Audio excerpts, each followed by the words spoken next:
Daniil, always a battle with Alex de Minaur. How did you go about it today? What was the mentality? Yeah, after last match, I feel like I was too tired mentally to fight the way I usually do. And so during the match, when it doesn't work your way, you want to win and you start losing, so you get frustrated and stuff like this. So I went into this match, whatever happens, I lose, I go home Thursday for sure, good feeling.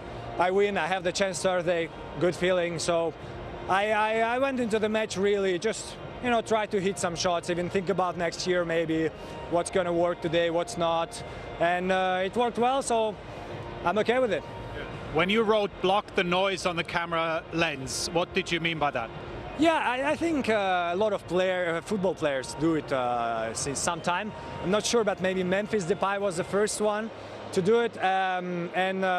If I understand it right, it's kind of more about like social media and stuff. And after for sure my performance with Taylor and some of my comments, I try to use it less, but sometimes I don't. And I was like, I went into this match also blocking the noise even from myself. So no like tantrums and stuff, just block the noise. And I really didn't care what was happening on the court. I just tried to play, and it was a good feeling. So that's what I usually celebrate when I win the tournaments. But today I didn't care.